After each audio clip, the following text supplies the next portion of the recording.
All right, guys, welcome to the final video of the Training to Qualify for Tokyo 2025 series. Today, we are going to be talking about 5 things I learned from this season, as well as the 5 good things that came from this season, and the 5 things that I think I did very well. I have a habit of saying all the good things first. I think that kind of sets a positive atmosphere, and that's one thing I learned as an athlete. I speak in positive language, and so we do all the good things first. So I'm going to say the 5 good things that we did this season, and then we'll go into the 5 things that I learned. You can always skip to the video or the 5 things I learned, but I think it's very instructive for the 5 good things we did this season.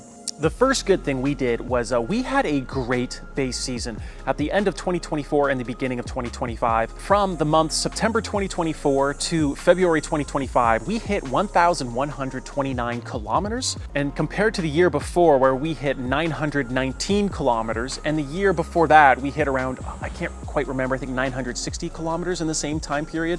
So we upped our mileage by like 20%, so that was a significant boost in the amount I was running. At the same time, we still kept our cross training. If you guys are newer to the channel, you'll know that I do a lot of elliptical work. But yeah, we increased the amount of mileage we ran. We had a great also like weight sessions in that time period too. I personal best in I bench pressed 200 pounds for the first time. I deadlifted, I think 360 pounds. I can't quite remember how much I deadlifted, but it was also a personal best of mine. Keep in mind, guys, I never do max reps, and I did these for multiple reps. And I didn't squat a personal best, but we didn't have many squats in our plans either. So base season went extremely well. I was extremely happy with it. And we're going to look forward to doing the same thing this year. We're going to increase our mileage again, and obviously we're going to do some things a little bit differently as well too. The second thing that I did very well this season, or we did very well, is injury management. I know I say that while having plantar fasciitis since like January. Even when we had it, and as severe as it got, where like there were days where I physically couldn't walk, and I was just sitting down all day. When I say days, I mean there's like a couple months where it was like that, and I would just like be treating it, putting my foot in hot water, rolling my foot on a frozen bottle, rolling my foot on a spiky ball, doing tons of stretches, doing tons of exercises, and we would do that just so we were able to run the next day, and we did a pretty good job. You know, obviously we weren't running with full efficiency and with compromised form, but we were able to show up to every workout, and we gave ourselves a fighting chance. And I'm very satisfied that we were able to do that. And actually, like when I'm looking back, I'm very happy that we were able to do that. Maybe it would have been better to call it a season earlier, or take quite a bit of time off running earlier. But guys, it's a world championship year, and like I was really hoping that these things would just kind of go away. My injury would just kind of go away over time. And it kind of got to an area where it's just like, it's just there and it's not going away, which is why we're taking the time off now. But injury management is number 2. Number 3, the third thing that we did well this season is we had a great amount of fortitude. And we had a great amount of, even though things were not going well since about March, since the beginning of this series, guys, we were going on an up trajectory for a bit, and then we just started plateauing and then down. We kept our head in it. We treated it day by day as like, okay, what's the best thing that we can do today so we can show up tomorrow? What's the best way to attack this workout, rep by rep? And I feel like we did a great job doing that. In fact, I know we did. Because I'm a mature athlete and I've experienced the things I've experienced in my life, I was able to handle that a lot better. I know a lot of athletes, when these things happen, it feels like a ton of pressure, because it is. You're injured, you're not performing well, and the season's just around the corner. It's time to start kicking ass. And it's a lot easier said than done. And when you're suffering some injury issues or other issues, it's hard to keep focused. It's hard to attack every day like you want to get better at running. It's easy to feel sorry for yourself, and we didn't do that. We stood strong. We attacked every day as if we didn't have an injury at all, and that we were going to get better as the season went on. So without that fortitude, running would not have been as fun. And still running right now, running before, I called it a season. It wasn't as fun. It wasn't as fun as it was before. But I still enjoyed it. I still was able to appreciate it a lot. It's hard to enjoy running when it hurts, but we were able just to go through it day by day and make the best of a not so great situation. So that's number 3.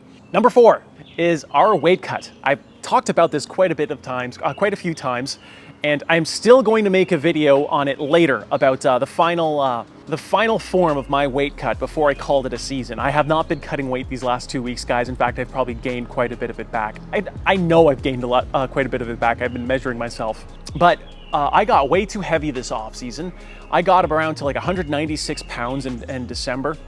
I'm a big boy, guys. Like, I love to eat, and I can still kind of perform when I'm 196 pounds, but I just feel so heavy. I just feel like when I'm running, I'm just like, I shouldn't be feeling like this. And so we cut from 196 pounds down to 177 pounds. I did this in 2 weight cuts. I believe from December to around February, and then from early February, and then from, I think it was late March or April, to like, June. I had two different weight cuts, and one was just to get all the easy fat to get off, and the other was just to get really, really dial in and really get to that racing weight. And I believe the last time I got a DEXA scan, I was 180.9 pounds and 7.9% body fat. We got down to 177.0 pounds, which is 3.9 pounds lighter. So my assumption is we would have, by the time the weight cut ended, we were around like, this is just a guess because I didn't get a third DEXA scan, 6.5%. My guess would be 6.5% body fat, which is a good zone for me. We were able to do that, and I was able to like feel good in workouts too. Obviously, cutting weight when you're that skinny, it's never fun, but we were able to stick with it, and we were able to perform well. We didn't overdo it. In 2024, I actually overdid the weight cut. I went down to 173 pounds, I think, and that was just like way beyond where I was able to hold. Number 4 is the weight cut. Number 5 is sleep. I know you think like half these things aren't directly related to running, but sleep is the absolute foundation for running. My previous 6 months of sleep, my previous 6 months average of sleep is 9.2 hours. I know, luxury. Before that, the 6 months before that, it was 8.7 hours. Now that's only a 30-minute increase in average sleep, but I'm telling you guys, like, I felt so much better. I felt so much more recovered, and that's something I'm really going to be focused on this base season and the upcoming track season. Is we need to be averaging over 9 hours, ideally 9.25 hours every single night. Obviously, we're going to have nights where we can't do that, right? Life expectations. Training sessions, the nights you get bad sleep, it's just the way it is. Some days you'll get 5, 6, 7 hours. But because I usually get so much more sleep, I was able to deal with it so well. Rather than, there's times earlier in my career where I was averaging barely 8 hours of sleep, and suddenly getting a 5 or 6 hour sleep just ruined me for like 2 days in a row, just because I was a little bit sleep deprived in the first place. But those were the 5 things that we did well. The 5 things I learned from this season: 1, communicate better with my coaches. This is something that both me and my coach are responsible for, but it's mostly me, to be honest, guys. Like, when I first had this foot issue, it was actually training with Bruce, my coach, in Saskatoon. We were doing a lot of things on your toes. And I remember my feet burning after every workout, which is fine. Your feet burn, muscles burn sometimes. But I remember like a week after, I had this kind of like just dull soreness in the heel of my foot. And I just thought whatever, it's okay. I'm just gonna keep running on it. And I did. And I didn't really mention it to my coach till like weeks later. And even when I mentioned it to him, I was like, hey, my foot's a little bit sore today.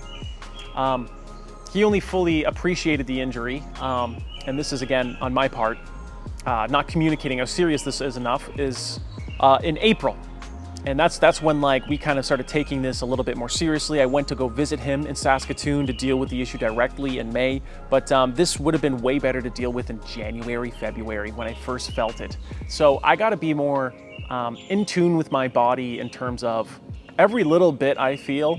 I gotta start being squeaky. The squeaky wheel gets greased.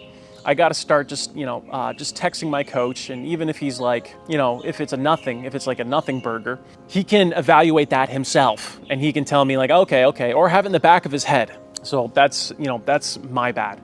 The second thing that I learned is at least for more parts of the year, I need a coach who's on the ground, who's with me, who's watching me, who's more day to day. I text Bruce every single day, but I'm rarely in Saskatoon nowadays. So we are going to include the Blue Devils coach, Ben DeVito, as part of our coaching team for next season, for this season and next season. Ben DeVito will be boots on the ground, and also he's a track specialist. So he grew up training track. He was a good athlete himself in college. He's still a good athlete now. And he's kind of transferred over a little bit to the more of the coaching side, and he's got a really great mind for it. And he'll be kind of having some input on the workouts we're going to be doing this year and next year. I feel like earlier in the year and last year, we were training hard, but we were 1 degree off in the optimal training. And after 1,000 miles and you're 1 degree off, you're 10 miles where you want to be during peak season, which is where I found myself. I was not near fast enough when I needed to be, which leads us to the third thing that I learned is I need to be touching speed year round. I can't just show up to the season not having done any kind of speed for 5-6 months and expect that, oh, I'm going to be fast still. I do the 800 meter. It's a fast race. It's an extended sprint. And I found as soon as I was being introduced speed work again, it was just so tough. You know, I do blame my foot for a lot of that, just because like I wasn't running properly, and even like just getting better at speed with a bum foot and a loose foot, it just didn't feel like I wasn't getting the adaptations that I wanted. But even so, we need to be touching speed year round, just so my body is getting better while able to run really fast. I feel like I did a bunch of training, you know, good training, weights and base, but because I wasn't hitting speed for a while, my max speed was like very slow. And so I got better while my max speed was slow, so my body wasn't really adapting to run fast.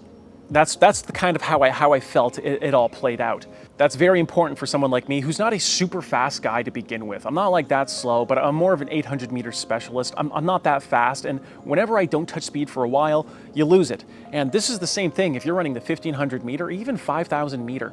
Like if you don't use it, like you lose it, and it's very difficult to come back. And the faster the events you do, the harder it is to come back, and the harder it is to do speed endurance for. So that's the third thing I learned. The fourth thing, I'm going to be changing a lot of my workouts to more progressive workouts. The workouts I've been doing have been fantastic workouts over these past few years, but every workout that I do, I go full out. I go full out. Like it's 8 times 300 meters, I'm going guns blazing from the get-go. I'm doing 10 times 400 meters, I'm going guns blazing from the get-go. I'm doing any kind of like repeat 200s, 300s, 250s, 150s. I'm just going so hard from the get-go, and what happens is there's a lot of days where you're not feeling 100%. And especially I found this year, there's a lot of workouts where I was supposed to run a certain time. So right away, I was like, okay, well, I'm gonna run this time right away. And I would just die later in the workouts because I had no business running that pace with my current fitness or with how I was feeling on the day. So the great thing with progressive work, which I've been doing a little bit with the Blue Devils, as you've seen in some of my previous videos, is that I'm able to run to how I feel on the day. Like when we're doing like repeat 500s, for example, like it's like, okay, let's start at like 90 seconds or 85 second 500 meters. And I can hit that even on a bad day. And the next 500 meters will say, okay, go a little bit faster.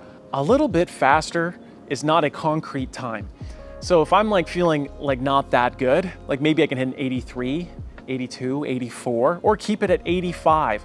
Like there's a lot more leeway rather than my workouts before where it's just like, I have to hit this pace, I have to hit that pace. And when you're doing these progressive workouts, I find I can A, do more volume because I'm not cranking it the whole time. And B, if I'm feeling good at the end or the second half of the workout, I can always pick it up. I can always make it a hard workout. But I found I made too many workouts this year a very difficult workout, and actually the years prior. I always find since like 2022, every season, in the middle of track season, I'll have 4 to 6 to 7 weeks, a period where I'm just like not running well at all. Like it seems like the whole wheels fell off, and then I bounce back and I get really fast. And I have a feeling that's the reason is because I'm overreaching in my training, because I work so hard. I'm by myself. I have a habit of running by myself. I've trained by myself ever since I was a child. So I'm so used to it. I think I've gotten to the habit of just, you know, working really hard every workout. This doesn't mean I'm going to be working, not hard. It's just like there's a difference between like 99.5% and 98.5%. We got to find a middle ground here. And the fifth and final thing is I am very inflexible. Like my range of motion is not great. It's actually a lot better since I started working with my coach Bruce. It used to be very bad, but I need to get more flexible for sure. I've had 2 weeks off running, and I did weights the other day, and I remember like my left hamstring was sore. I was like, why is this sore? I've barely done anything. And I think a big reason is because I sit down a lot like this. And another reason is I'm just not flexible. I'm not flexible. So like I'm always scrunched up, and I just need to start stretching more. I've had this like New Year's resolution to get more flexible for like 2 or 3 years. I just have to be more consistent. Every night I have to be stretching minimum 30 nights. So that's what's starting right now. Every night, without exception, 30 minutes minimum of stretching, ideally an hour. Very time consuming, guys, but like I feel like it's going to be worth it in the long run. That's another adjustment we're going to be making to our training. So I hoped you liked this video, guys. I hope you really enjoyed the series too. We had over 50 videos made of the training to qualify for Tokyo 2025 series. It's only up from here. This is not the end of the channel by any means. We are just getting started here.